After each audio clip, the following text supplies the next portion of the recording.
ನಮಸ್ಕಾರ ಸ್ನೇಹಿತರೆ. ಯಜ್ಞ ಪ್ರತಿನಿತ್ಯ ಮಾಡೋದು ಕಷ್ಟ ಆಗಿರೋದ್ರಿಂದ ಪ್ರತಿನಿತ್ಯವೂ ಪಂಚಮಹಾಯಜ್ಞ ಮಾಡಬೇಕು ಅಂತ ಶಾಸ್ತ್ರ ಹೇಳುತ್ತೆ. ಪಂಚಮಹಾಯಜ್ಞ ಅಂದರೆ ದೈವಯಜ್ಞ, ಋಷಿಯಜ್ಞ, ಪಿತೃಯಜ್ಞ, ಮನುಷ್ಯಯಜ್ಞ ಮತ್ತು ಭೂತಯಜ್ಞ. ದೈವಯಜ್ಞ ಅಂದ್ರೆ ದೇವ್ರ ಪೂಜೆ ಮಾಡೋದು. ಪ್ರತಿನಿತ್ಯವೂ ದೇವ್ರ ಪೂಜೆ ಮಾಡಬೇಕು.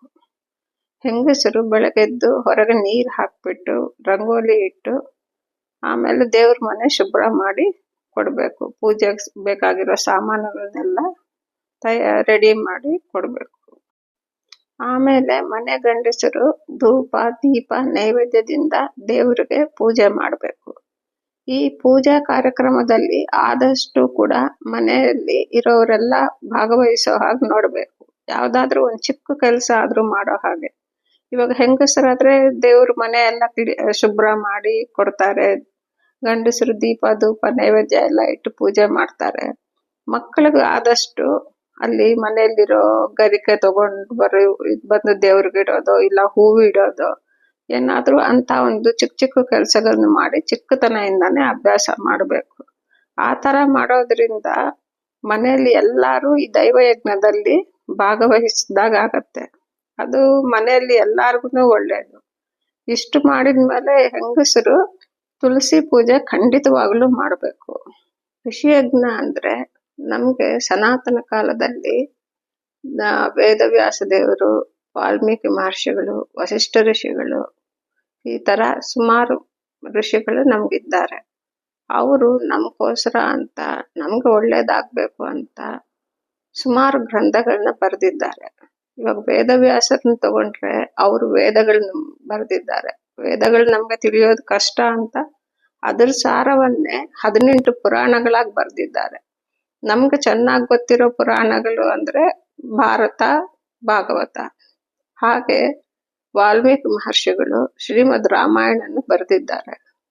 ಇವೆಲ್ಲದನ್ನು ನಾವು ಪ್ರತಿನಿತ್ಯವೂ ಒಂದು 5 ರಿಂದ 10 ನಿಮಿಷ ಆದ್ರೂ ಕನಿಷ್ಠ ಪಕ್ಷದಲ್ಲಿ ಓದಬೇಕು ಅಥವಾ ಕೇಳಬೇಕು. ಇದು ಮಾಡೋದ್ರಿಂದ ನಮ್ಗೆ ಪುರಾಣಗಳಲ್ಲಿ ಏನಿದೆ ಅಂತ ನಿಧಾನವಾಗಾದ್ರೂ ತಿಳಿಯತ್ತೆ. ಆಮೇಲೆ ತಿಳಿದಿದ್ದನ್ನ ನಮ್ಮ ಮನೆಯಲ್ಲಿರೋ ಚಿಕ್ಕ ಮಕ್ಕಳಿಗೆ, ಪುಟ್ಟ ಮಕ್ಕಳಿಗೆ ನಾವು ಹೇಳ್ಬೋದು, ಕತೆಗಳಾಗಿ ಹೇಳ್ಬೋದು. ಆವಾಗ ಆ ಮಕ್ಕಳಿಗೆ ಕೂಡ ನಮ್ಮ ಪುರಾಣಗಳಲ್ಲಿ ಏನಿದೆ ಅಂತ ಚಿಕ್ಕತನದಿಂದಾನೇ ಅಭ್ಯಾಸ ಆಗತ್ತೆ, ತಿಳ್ಕೊಂತಾರೆ. ಪುರಾಣಗಳು ಕೇಳೋದಕ್ಕೆ ಇವಾಗ ಪ್ರವಚನಗಳು ಸುಮಾರು ಎಲ್ಲಾ ಭಾಷೆಗಳಲ್ಲಿ ಬಂದಿದೆ. ಓದೋದು ಕಷ್ಟ ಅಂದ್ರೆ ಕೇಳ್ಬೋದು. ಅದು ನಮ್ಮ ಕೈಯಲ್ಲಿ ಇರೋ ಮೊಬೈಲ್ಗಳಲ್ಲೇ ಎಲ್ಲಾ ಅನುಕೂಲಗಳು ಇರುತ್ತೆ. ಪಂಚಮಹಾಯಜ್ಞಗಳಲ್ಲಿ 3ನೇದಾಗಿರುವ ಪಿತೃಯಜ್ಞದ ಬಗ್ಗೆ ತಿಳಿಯೋಣ. ನಮ್ಮ ಮನೆಯಲ್ಲಿ ಎಲ್ಲಾರ ಮನೆಯಲ್ಲೂ ದೊಡ್ಡವರು, ತಂದೆ ತಾಯಿ ಇರ್ತಾರೆ. ಅವ್ರನ್ನು ಚೆನ್ನಾಗಿ ನೋಡ್ಕೋಬೇಕು. ಅವ್ರಿಗೆ ಏನೇನು ಬೇಕೋ ಊಟ ತಿಂಡಿಗಳ ವ್ಯವಸ್ಥೆ, ಬಟ್ಟೆ ವ್ಯವಸ್ಥೆ ಎಲ್ಲ ಅವ್ರಿಗೆ ಏನೇನ್ ಬೇಕೋ ದೊಡ್ಡವ್ರಿಗೆ ಅವೆಲ್ಲಾನು ನಾವು ಅನುಕೂಲ ಮಾಡಿ ಕೊಡ್ಬೇಕು. ಅವ್ರಿರೋಷ್ಟು ವರ್ಷಗಳು ಅವ್ರನ್ನ ಚೆನ್ನಾಗಿ ನೋಡ್ಕೋಬೇಕು. ಅವರು ತೀರೋದ್ಮೇಲೆ ಅವ್ರ ತಿಥಿಗಳ ಪ್ರಕಾರ ಕರೆಕ್ಟಾಗಿ ಭಕ್ತಿ ಶ್ರದ್ಧೆಗಳಿಂದ ಶ್ರಾದ್ದವನ್ನು ಮಾಡಬೇಕು. ಆಮೇಲೆ 15 ದಿವಸಕ್ಕೊಂದ್ಸತಿ ಬರೋ, ತಿಂಗಳಿಗೊಂದ್ಸತಿ ಬರೋ ಅಮಾವಾಸ್ಯವನ್ನು ಖಂಡಿತವಾಗ್ಲೂ ಗಂಡಸರು ತರ್ಪಣ ಕೊಡಬೇಕು.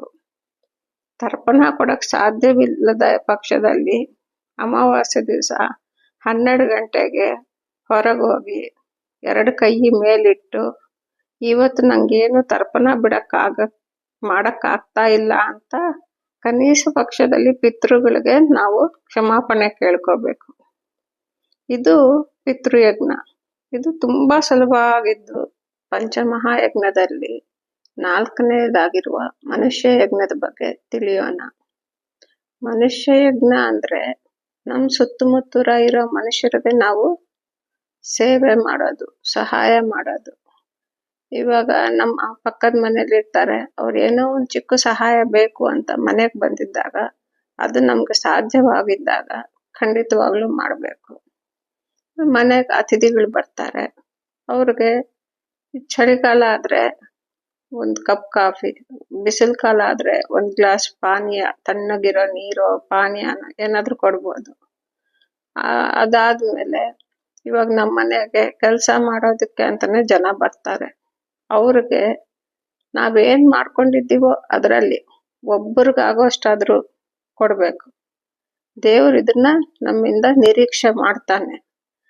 ಏನೇನ್ ಮಾಡ್ಕೊಂತೀವೋ ಎಲ್ಲ ಪ್ರತಿಯೊಂದು ನಾವೇ ತಿನ್ಬಿಡ್ಬಾರ್ದು. ಅದರಲ್ಲಿ ಒಬ್ಬರಿಗಾಗುವಷ್ಟಾದ್ರೂ ಬೇರೆಯವ್ರಿಗೆ ನಾವು ದಾನ ಮಾಡ್ಬೇಕಾಗತ್ತೆ. ಅದಕ್ಕೆ ಇದನ್ನ ಮನುಷ್ಯ ಯಜ್ಞ ಅಂದಿದ್ದಾರೆ.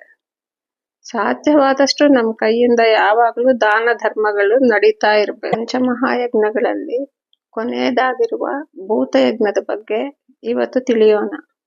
ಭೂತಯಜ್ಞ ಅಂದ್ರೆ ನಮ್ ಸುತ್ತಮುತ್ತ ಇರೋ ಪ್ರಾಣಿಗಳು, ಅದರದ್ದು ನಾವು ಸೇವೆ ಮಾಡೋದು. ಇಲ್ಲ ಪಕ್ಷಿಗಳಾದ್ರೆ ಒಂದು ಬಟ್ಲಲ್ಲಿ ಅಕ್ಕಿನೋ ರವೆನೋ ಏನಾದ್ರೂ ಹಾಕಿ ಮೇಲೆ ಮಾಡಿ ಮೇಲೆ ಇಡ್ಬೋದು.